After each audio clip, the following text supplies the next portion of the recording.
Hi, everyone out there. It's Plastic EP from Melbourne, Australia. And I have a very special guest, Ivor Davis, coming in from Los Angeles. How are you today, Ivor?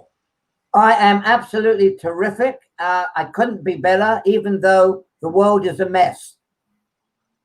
But you know what? I'm not going to get into that. All I want to know, you are the man that wrote the book, The Beatles and Me on Tour. And we're talking about the 1964 Beatlemania first tour in America. Please show me your book. Well, I'm going to show you my book, which is available. There it is. There we go. Beatles and Me on Tour. Inside story of what went on in the Beatles in America. And I'm going to take this opportunity to wish you, Plastic EP, a fantastic birthday. So, I mean, you're so young, probably, that you weren't even born when the Beatles toured America, were you? I was 6. Oh, 6. Wow, that's it. You're a child. Sorry. So happy birthday, child. Thank you so much, Ivor. Coming from you, you don't know how much that means to me, because this is a fascinating topic. I don't know anybody that was in the eye of the hurricane, the eye of the storm in 1964, that was the Western American correspondent. For which newspaper was it? I was American correspondent for the London Daily Express, which was 4 million readers a day and a big newspaper. And that Plastic EP was in the days, at least in America and England, when people read newspapers. But today, it's different. But you know what, Ivor? What you're about to tell us is going to blow my mind. I'm serious. You are the voice, or you are the man that can tell the story that no one can tell. And you were the only British correspondent. That's the most important thing. That was on the tour. I was there from the day one in San Francisco, California, in August 1964, which was, I mean, you were a tiny tot, you told me, weren't you? You were hovering around, and I wondered, I know you want to hear from me, but I wanted to know how you got so captivated by the Beatles, Plastic EP. Tell me. I got to tell you now, and I'm glad you asked me, Ivor, because it puts me on the map. I'm 6 years old. The Beatles come to Melbourne in 1964, and I'm very young. I'm watching black and white TV, and I'm watching the arrival of the Beatles coming live, right? They actually filmed it. The Beatles, when they came to Melbourne, they ended up coming to Essendon Airport, which is still it's not an airport now, but it's basically doing private jets and things like that, and it's turned into like a shopping centre hub. But do you know that when they came in 1964 with Jimmy Nicol, that from Essendon Airport to their hotel, which is the Southern Cross in the middle of the city in Melbourne, was lined with people all the way, and that they had 100,000 people when they came out on the balcony with Jimmy Nicol, and then Ringo arrived, because this is the place where Ringo joined the tour and played live with them at Festival Hall in West Melbourne. And the Monkees played there too in 68. Because you got to understand, 64, I don't know what's going on. In 68, when I'm 8 years old, the Monkees are on TV in 1967. So I did not understand the Beatles in 64, but I understood the Monkees when I was 8 years old. And you can appreciate that. Everyone grows up with their band, their generation. Like, for example, can I ask you, when you were 8, 10 years old, who was it for you? Well, you know, funnily enough, I wasn't crazy about music. I mean, I wasn't an expert. I mean, the Rolling Stones were around, Dave Clark, the Dave Clark Five, a guy called Tommy Steele. And have you ever heard of Tommy Steele? He was I have. Yeah. So you know, they were the rock and rollers that I followed, and I followed the same way that everybody around the world did. Bill Haley and the Comets. I don't know if you remember him. Yeah, the first ones in 1956. They're the first rock and roll record. Around the clock, rock around the clock. Around the clock, exactly.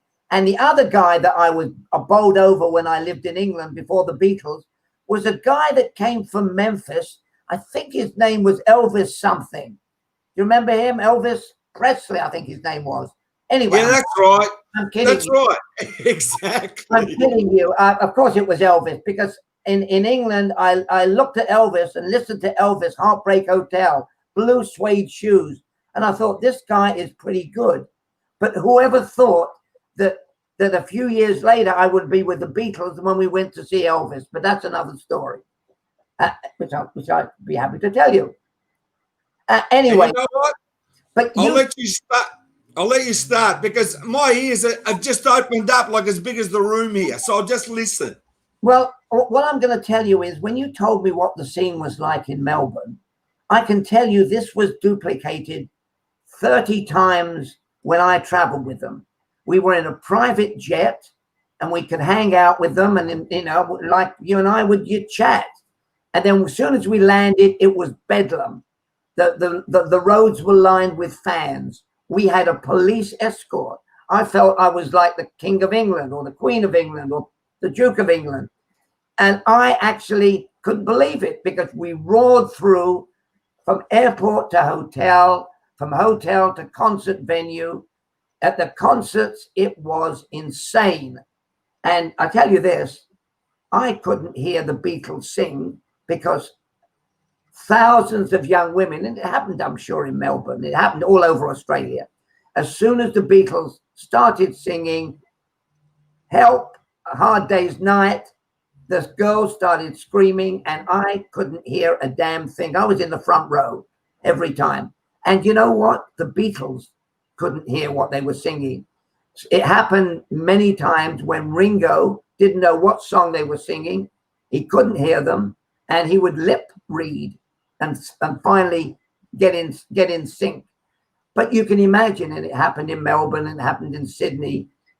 When the Beatles arrived at the hotel, they had to fight their way, and we fought our way through hundreds of young women screaming, or we got in the back door, or we sort of smuggled in the back door.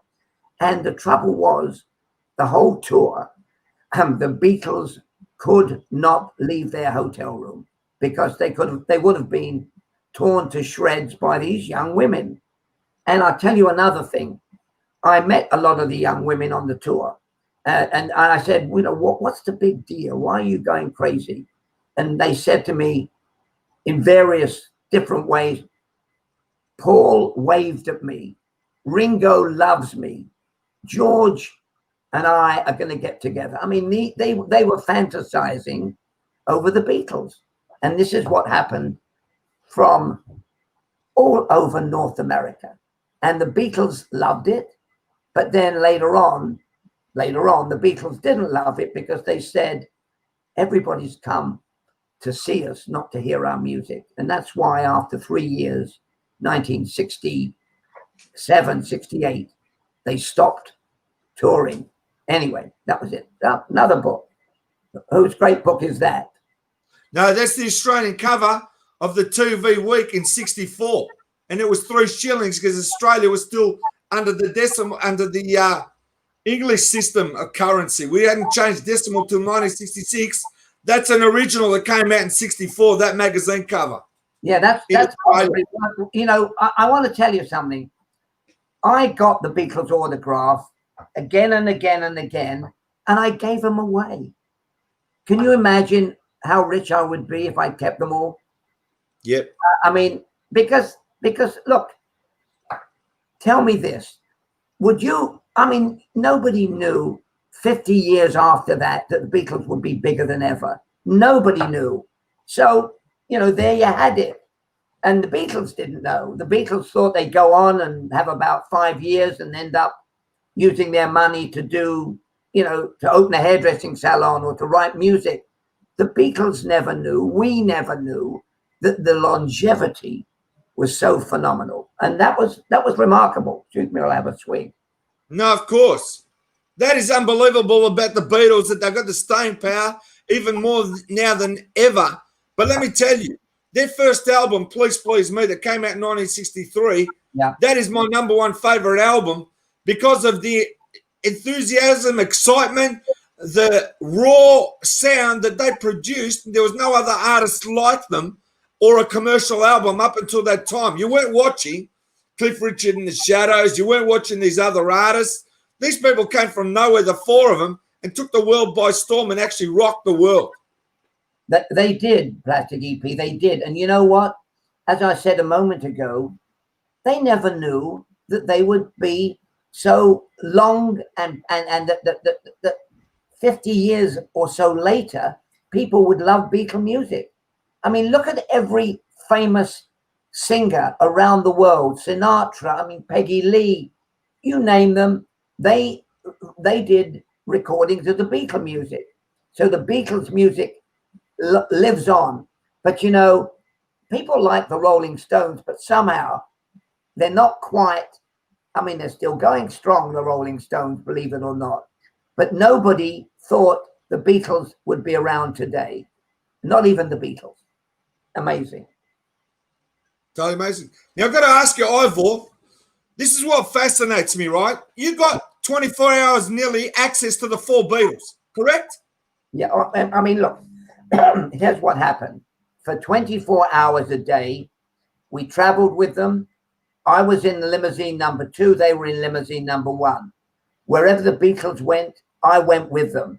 I mean, it was just like that. I was like tied to them. And one of the reasons I needed to be close to them was that I was also, during this trip, the ghostwriter for George Harrison, which meant I had to write a column.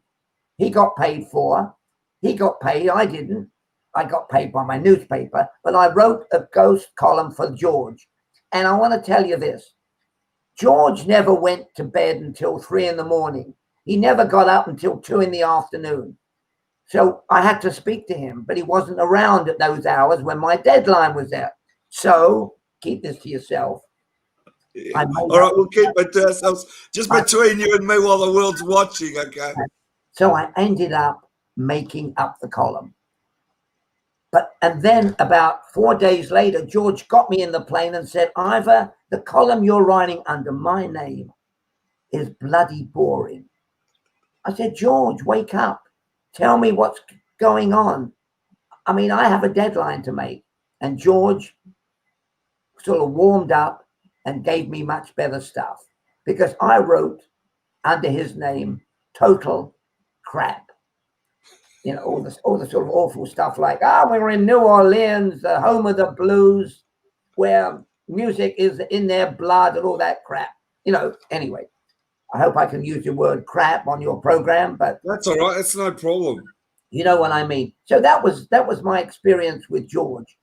I mean, Ringo, you only saw part of him in Australia because what happened, and I'm sure everybody that listens to you knows this, that Ringo had laryngitis, and so he didn't go on part of the Australian tour, and they got Jimmy Nicol. And Jimmy Nicol, of course, as soon as Ringo felt better, he jumped on the plane and said, I want my drum kit back. And poor old Jimmy Nicol went off to become, as I mentioned, a footnote in history. But, you know, that's showbiz. What about other people that, I mean, there are people that were started with the Beatles, but there's only 4, John, Paul, George, and that guy on the drums. What's his name? Who, by the way, I'm going to ask you a question. Go for it. How do you think the drummer is this year? Ringo, take a guess. He's 80. How old is Ringo this year? 80 on the 7th of July, and my birthday's on the 9th. Brilliant. How did you know that? I know, but I also want to tell you something else, which I know you know. Do you know when Ringo came to Australia with Brian, because Brian brought him, they met up, that they passed through the US while they were coming to Australia, and he forgot his passport, and they had to go back to get his passport. No, I mean, where did they have to go back to? Somebody had to run back to get Ringo's passport. He forgot it when he left. You mean to come to Australia? But they let him in, did they? No, he got his passport before he entered. Oh. But they had to run to make arrangements to get his passport to him before he came to Australia. Wow, I didn't know. Well, I mean, I didn't even know. You're enlightening me on this. I didn't know if you're British, you needed an Australian passport, a British or a visa to go to Australia. I didn't know. No, but it was still a British passport when he comes. He's got photos of it. If you look, Yeah. You'll see him with a koala bear and he's holding his passport, his British passport, to come to Australia. They had to run and get it for him because he forgot it. Well, you know, he was so excited and he wanted so much to get back to Australia because he was a bit worried, to be honest with you, that Jimmy Nicol would take his spot. So as soon as he felt halfway decent, he was back down under. And that was... You heard the story. You heard the story. I'll give you some stories, right? Yeah. Apparently, as you said before, when they were touring, the four of them, and when Ringo was playing, he always looked to John's foot, the tapping, to keep him in time to know where the song was. Like they had the system going where he knew where it was just instinctively by looking at their backs or what they did, their tapping. And the other thing is, with Jimmy Nicol, John used to turn around all the time, and you'll see it on video, and he'd say to Jimmy Nicol, "How's it going?" And Jimmy Nicol will go, "It's getting better." And that's why later Paul wrote the song, "It's Getting Better All the Time," because he's thinking, what happened there? Yeah, well, I mean, don't forget, I mean, Nicol was a new boy on the block, you know, and there had to be a little bit of getting used to because, I mean, how long did Jimmy Nicol last with the Beatles? What, just the Aussie tour? That was it. No, he went to Sweden or wherever they went. He was with them for like 2 weeks, I think, 14 days.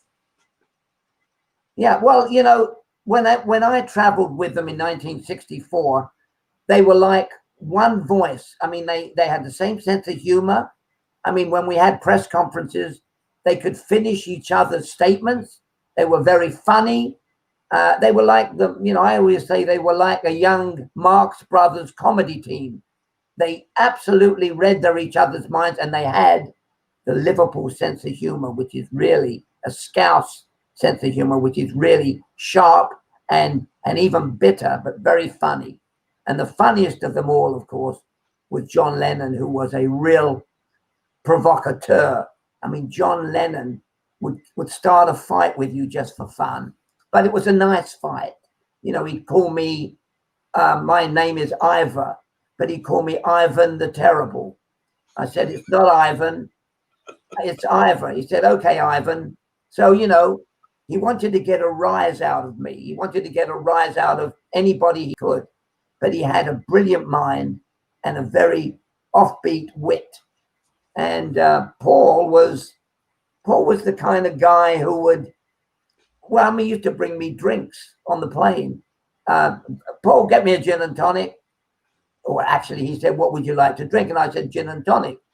And he brought me a gin and tonic, and I didn't have to give him a tip. You know. Anyway, it was kind of weird, and the closeness and to the boys. I mean, we used to. I mean, I was in the next hotel room to their suite, and John used to call, I don't know, 2 o'clock in the morning, 3 o'clock in the morning. He called me, and there was an American radio guy he liked called Art Schreiber, and he would say, "We're playing Monopoly. Come over, come and play Monopoly with me." So we'd go over at 3 o'clock in the morning. He'd pick up the phone. He'd call his wife in England, go goo goo ba ba goo goo to the baby, to their baby, put the phone down and start playing Monopoly. And if you keep this to yourself, John was a terrible cheat at Monopoly. Yeah, John took the die and he rolled it and he rolled it until he got the right number and he landed on the right property. But, you know, that's one of the secrets that, you know, I'm sure that Yoko wouldn't like me to tell you, but, you know, I'm sorry, Yoko. John was a cheat at Monopoly. So there you go. That's another story that should not be passed on to other people other than you and I. Of course, but I'm getting all the exclusives, and that's what I want, things that no one knows. Now, I just want to tell you, you know, we were talking about John's wit. You've heard the story about him and Tom Jones. They're doing a TV show, and Tom Jones is sitting in the audience with his manager. Engelbert Humphrey, I think, was his pal. Gordon Mills was his manager. Exactly, but Tom Jones was sitting in the audience, and I want you to go to YouTube to see what Tom Jones has to say. And he started upsetting Tom Jones about his hit. He got his guitar and started saying words to his song. Have you seen that? Really? No, I Have you haven't seen seen that? that. No. So what do? Go to YouTube and punch in John Lennon and Tom Jones? No, just type in Tom Jones and John Lennon, whatever, because John Lennon made a crack. He just said something silly. He got Tom Jones' song and sang it to him and got Tom Jones mad. And Tom Jones wanted to come out of the audience and give him one. The place was empty. You got to see. Tom Jones tells the story. I'm going to look at that. But, I want to tell you, Tom Jones, definitely. I mean, I knew Tom Jones. I went to every bloody show in Las Vegas. And let me tell you, Tom Jones never changed his act at all. So one year to the next year, same songs, same underwear thrown to him, same room keys by the women in Vegas. And Tom had not as good sense of humor as John. And John obviously loved to needle him, didn't he? Yeah, exactly. That's what I want. And apparently when they met Princess Margaret or someone, that's another story. Tom Jones tells the story. They come and go, how are you, Mr. Jones? And they walk past John Lennon or something. Right? That's another one. I didn't know. They had something going between them. You got to go to YouTube to see this. I cannot stop laughing. And I've got to say something about Tom Jones. In all seriousness, Tom Jones was as big as Elvis. And especially in England, he is. He's the closest thing to Elvis Presley. In voice, in mannerisms. Yeah. And Elvis was Tom Jones's idol. Tom Jones had one of the greatest voices, as good as Elvis. That is fact. Well, let me tell you, when I went to, and they never invited me, but when I went to see Tom Jones in Vegas, and I did it maybe 10 times, he would go over to the Hilton Hotel and go to one of Elvis's parties. And at Elvis's parties, they had a lot of beautiful young women. Believe me, I'm going to take a swig of my water. That's all right. So that was the story of Tom. I mean, Tom hung out with Elvis at the Hilton Hotel. Elvis had a suite. Elvis had a lot of parties. Elvis didn't invite any press to the parties, but we heard stories. And there were a lot of beautiful young women hanging around. Obviously. Anyway, that's enough on Tom Jones. And Tom, if you're watching, I got to tell you, we love you. Ivor and I love you, and I'd love to do an interview with you because you were one of the greats, right up there with Elvis. And I mean that sincerely. Australia loved you, all your hits. Delilah, it was Tom Jones mania in Australia. That is true. The world loves Tom Jones. He's right up there.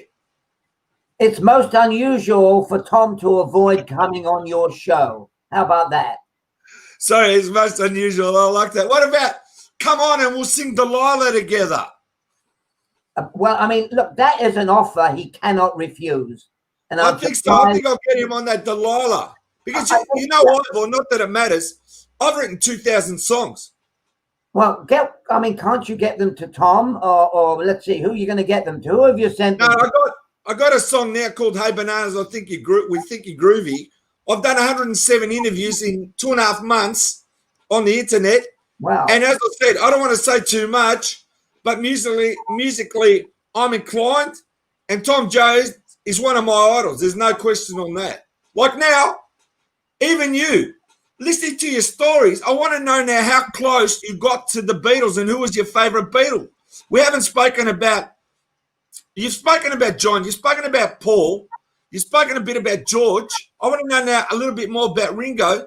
And basically I want to know, as the tour came on, how close you got with them. You guys joked together, things you've seen. Tell me something that no one knows about this first American tour. I'm thriving to know as a baby boomer that was only 6 years old.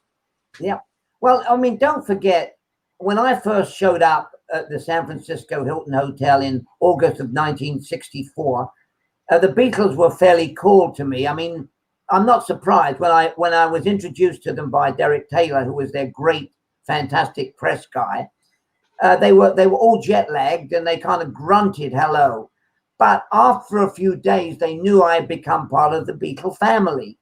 And they knew that I wouldn't tell stories out of school. And there were a few stories out of school that happened. And But, I tell you this, I knew that if I wrote negative stories about the Beatles, and there weren't that many negatives, there was a few little hanky-panky stories about underage girls in their Las Vegas room. But, when these girls came to the Beatles room to say hello and have a picture taken, they never brought their passports with them or their photo IDs. And so there probably were a few underage girls. And what happened in Las Vegas, and I don't know if this story is known, I don't think it is, but I'm going to tell you, was that the mother of a couple of underage girls who'd gone to party with John and the boys was waiting in the casino and got a bit scared after an hour. And she went to security and said, my daughters are with the Beatles. I want them out. And the security people went up, and the girls were indeed having a party with the Beatles. And the mother demanded that they file charges against the Beatles. Well, fortunately, she was a bit drunk, the mother, and fortunately, we were able to, some of the press guys that were friends with the Beatles and Brian Epstein, to kind of persuade the mother to take the girls home and not report anything. Not that anything went on, not that they would have proved that anything went on, but it was, I forget what they call it, underage girls is a no-no. And Brian Epstein, their manager, was so careful. I mean, he said to them, boys, no hanky-panky, because if this gets out or anything gets out, the tour could be canceled. And Brian wanted to make sure the tour was a success. And of course, it was a huge success. It was tremendous. Excuse me, I'm taking a swig. Of course, but let me tell you, Ivor, these little stories you're saying, we're talking 1964. It's different times. It's not 2020. And I mean, you got to understand, this is pre-net. This is pre-everything. As you said, people read newspapers. You were there. And that's, I cannot even fathom you going to hotel rooms with the Beatles. You're watching the Beatles come out of their cars. You're watching people go crazy in the streets. In 1964, people were running around with Beatle wigs, with suits, with everything. The world had gone Beatle mad. Well, you're right. That's exactly what happened. But I'll tell you this, John was his own man, and John hated all this merchandising, the Beatle wigs. I mean, one day I paid like 10 shillings or less for a Beatle wig, and I went into John's room and said, hey, John, look at this. I showed him the Beatle wig. He took it in his hand. He gave me a nasty look. He went to the window of the hotel, opened the window, and threw the wig out. I said, John, you owe me 10 shillings or 2 shillings. He said, oh, in rather strong terms, he said, bugger off. But that's the way John was. He hated the merchandising. And yet today, merchandising is $1 billion industry, isn't it? And look at the merchandising of the Beatles. But they didn't know back then the money that could be made from selling a Beatles shirt, a Beatles t-shirt, which I have here, which is a promo for my book, The Beatles and Me. Let's have a look. I've got to see it. That is fantastic. Yeah. Now, if they want to get your book, how do they get your book? Tell me the best place. Well, and if they want an autograph, what do they do? I mean, I think, to be honest with you, the easiest thing to do is to go onto Amazon and get the book, because, when you mail a book from America, I mean, what I can do is, if they buy a book in Australia through Amazon, and it's still there and it's still selling very well, people love to read about it, and then they can send me an email to my book website, www.ivordavisbooks.com. I will send a special card with a picture of me and the Beatles in, and they can stick it in their book. And that's one way of doing it. And then it makes the book so much more valuable. That's what I'm going to do. I'm going to buy the book on Amazon, give you my address up this interview. And I'll send you I've had special cards printed because I can't send books out because... Of course, that makes sense. What? Ivor, you're a genius. You're a marketing genius. Not only are you a print journalist from 1964, you are an absolute genius. Now, let's get back to the Beatles stories, all right? Right. Now, I just want to tell you, are you still there, Ivor? Yeah, I'm still there, and you know what happened was the girls tried all sorts of things to get into the Beatles room. Now, if they got into the Beatles room, I don't know what would have happened. They would have probably been thrown out because, as I said, they were worried about underage girls. But I remember going into the room because I had access and I could go and get myself a drink. And John had a supply of rum and Coca-Cola, which I used to steal from the minibar. And then Brian Epstein complained to John that his minibar bill, I mean, can you believe it, John? His minibar bill for the 2 days was like about 10 quid. And Brian said, John, you're spending too much on the minibar. But he didn't know that I was stealing rum and Coke from John. Or not stealing. John said, go and take it. And then one day, the waiter wheeled in room service lunch or dinner or whatever it was. It was late at night. It was after the show. And out from the service cart came two young women, jumped out and screamed. And after they screamed, they left. Anyway, because that's not the way to get to meet the Beatles, hiding in a mini cart or serving dinner. Of course not. But you know, they would come in and say, I'm John's sister, you know. Well, John didn't have a sister. He had Julia Baird, and she wouldn't have come in a mini cart. So there was all sorts of tricks that they used, and they used to have security on the floor that the Beatles were. But you know, one of the good things was because the Beatles were so isolated that we became, you know, the radio guys, myself, became like family for the time being, because there was nobody to talk to. You know, they couldn't have members of the public in there. So in a way that helped me as a journalist to get closer and more friendly with them.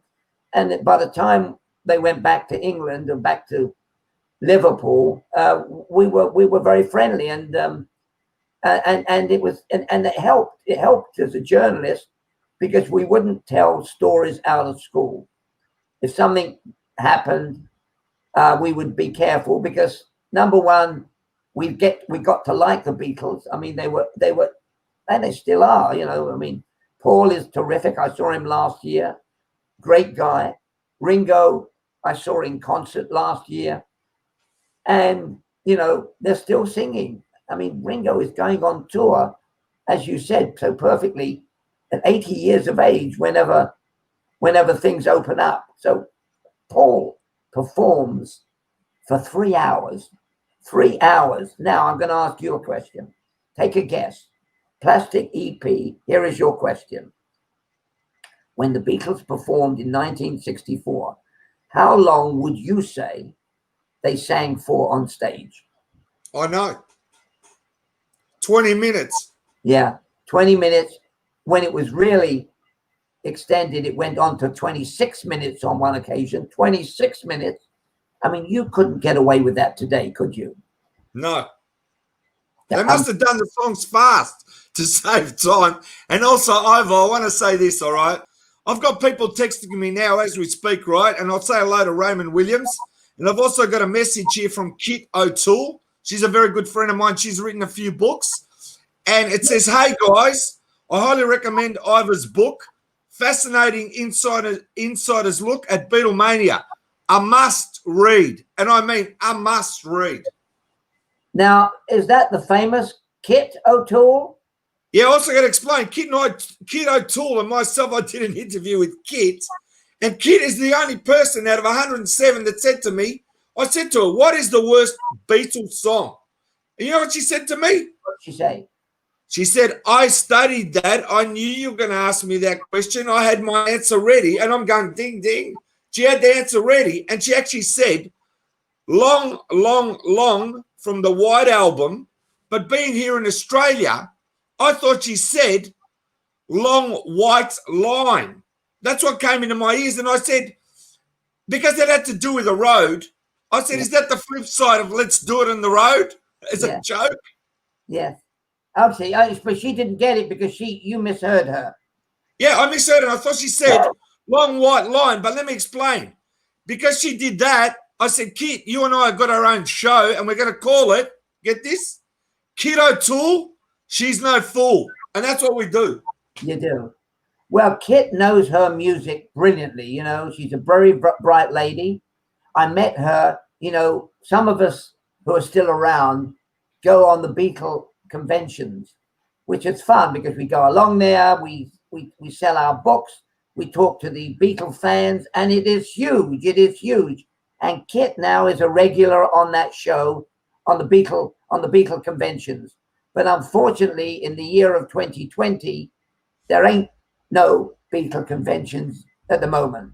Unfortunately, I just got to say, Ivor, I don't know if you know Charles Rosenay, but on the anniversary of John Lennon's birthday on the 9th of October, he's got a big event happening in Connecticut at the New Hawk or something like that concert hall. It's a big convention or big event celebrating John Lennon's 80th birthday. That's this year. Yeah, I hope it takes place. And which city did you say it was taking place in? It's going to be in Cincinnati. I'll just tell you more about it. Yeah. It's in Cincinnati, and Charles Rosenay has organised the event. Yeah. And it's one of the biggest events for this year.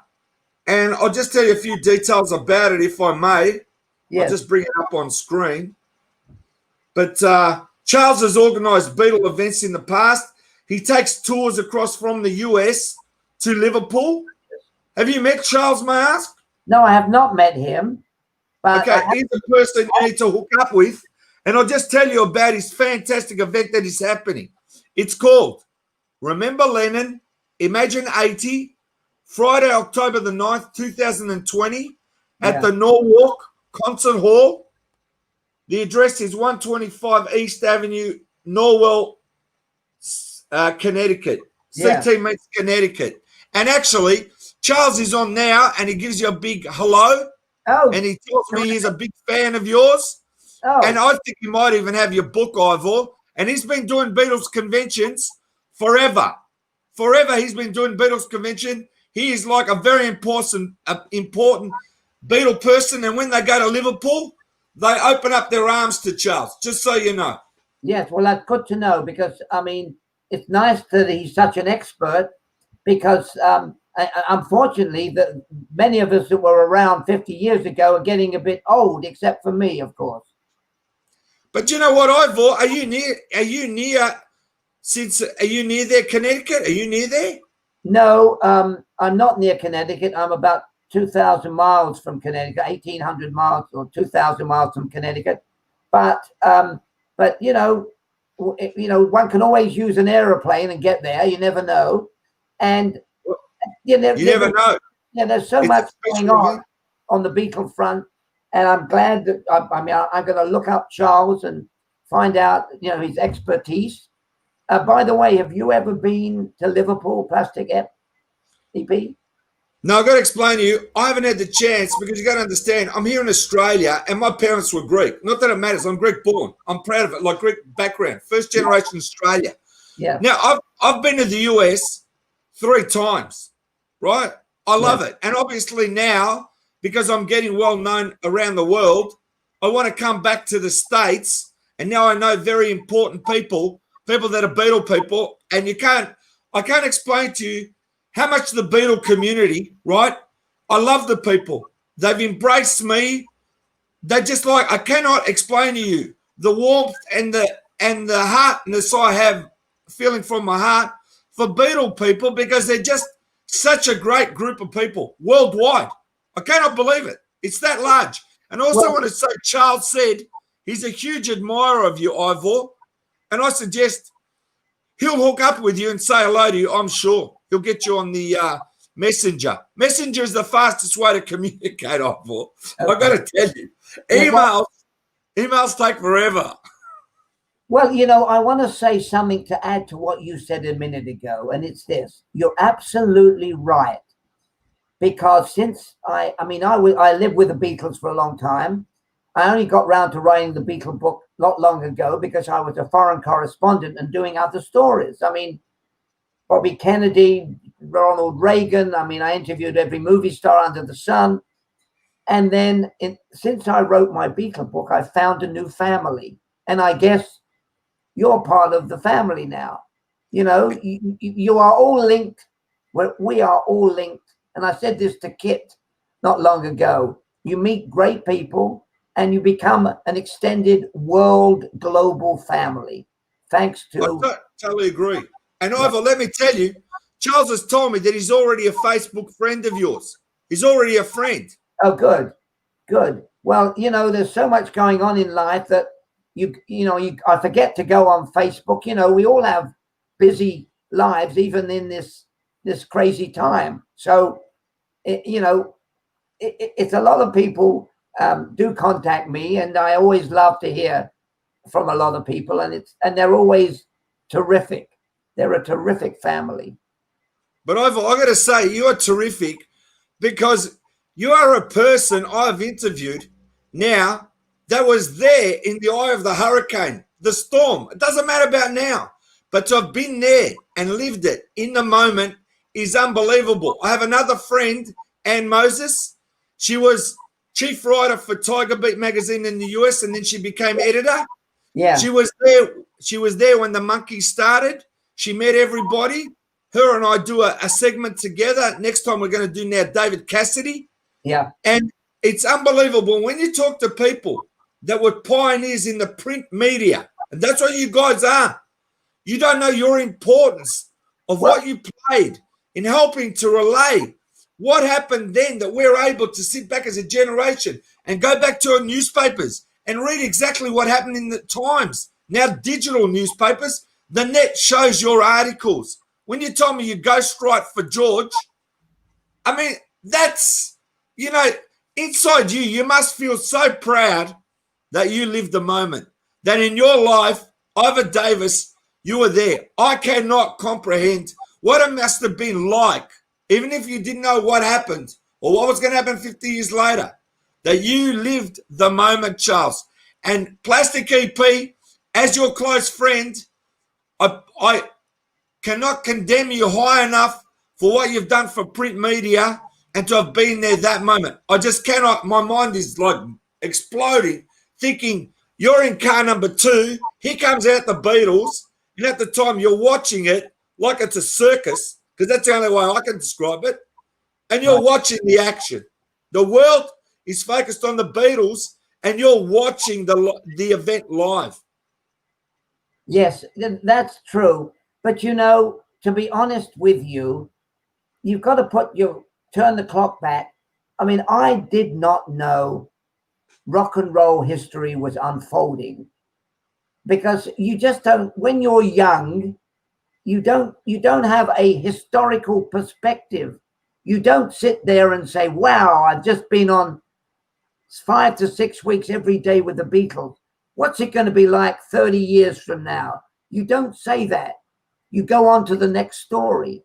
And it's only in retrospect that you have the skill and the ability to say, wow, yeah, I did live through that period. And it was quite exciting. And it was a ticket to ride. And it really was an exciting time. And people today want to hear about it. And they love to talk about it. I mean, I get stopped in the street. I mean, believe it or not, I have done other things other than covering the Beatles. I mean, I've covered big presidential campaigns. I was in the kitchen the night Bobby Kennedy was assassinated. I covered the Manson murder case. And I heard all that kind of strange stuff about the Beatles' music inspiring Manson for his craziness. And I was there. So, I do a course now at my local university called Eyewitness to History, and I have a lot of fun with it. So there it is. But I mean, let me tell you, Ivor, we're talking happy times, 1964, and the world goes crazy. I've seen photos in New York of people running around in service stations with Beatle wigs. People going nuts. The world went nuts. Yeah. And that's why the new generation don't understand what happened then. 64, people are like very laid back, very conservative. And here comes the Beatles craziness. That's it. It was culturally changed everything. It did. It did. You know, there's a funny story I remembered about there was another guy from the Liverpool Echo. The Liverpool Echo was the Beatles' local daily newspaper who joined us for part of the tour. His name, would you believe, was George Harrison. You know, his name was George Harrison. So one day he and I were checking into a hotel. And of course, you know, suddenly a girl saw his suitcase with the label on that said George Harrison. Now this guy he was elderly at the time, which was about 45. I'm kidding. And once they saw him with a suitcase that said George Harrison, they attacked him. The poor guys, they grabbed his suitcase. They ripped it open. It had all his shirts and underwear and socks.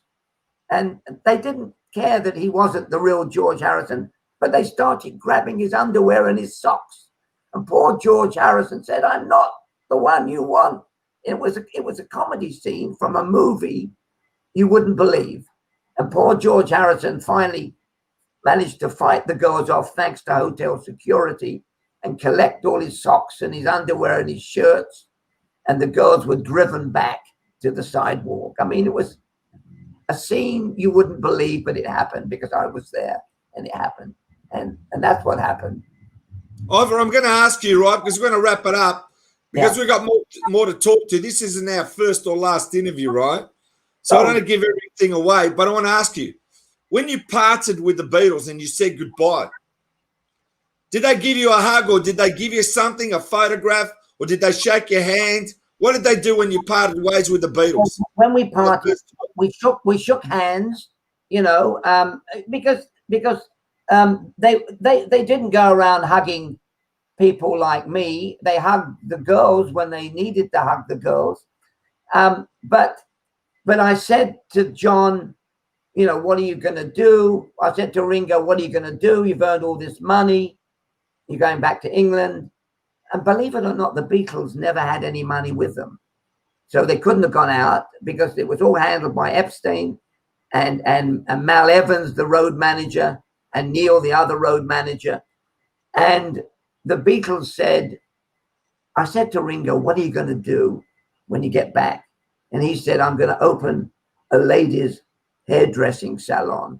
I said, oh, do you cut hair? He said, no. He said, but Maureen, who was his girlfriend, was a hairdresser, and he was going to buy her a hairdressing salon. So that shows you the kind of thinking in 1964 that the Beatles had. They didn't think they would last as long as they've lasted. And that was why none of us realized that we were, I mean, afterwards we realized we were eyewitnesses inside rock and roll history in the world. Ivor, I'm just going to get you to show the book. I'm going to say goodbye, but I want you to stay there. You don't leave. You just stay there, but hold the book up one more time. Yes, of course. Yes. Okay. And please tell everybody where they can get this fascinating book. Yeah, thank you. I've got the wrong side. Okay. It's The Beatles and Me on Tour by Ivor Davis. Oops. And they can get it the best, the simplest way down under and all over the world is to contact Amazon and buy it there because they still sell it on Amazon. The Beatles and Me on Tour. Terrific to talk to you. Thank you, Ivor, so much. And thank you for the birthday wishes. And just hang on there. And thank you, everybody. What another fascinating interview. Plastic EP, thanks you so much, Ivor. You got no idea how this made my day today. All right, so from Plastic EP and take us out. Happy birthday to you. Thanks again. But say goodbye to everyone, Ivor, all your fans. Okay, well, I didn't know I had that many fans, but hello, fans. Now I've got two fans or three fans or who knows. But thanks for having me on. It's been fun. Ivor, you got more fans than you think, all right? So just stay there. And believe me, Ivor, the world loves you. You don't know it, but it's fact, all right? See you, everyone. See ya.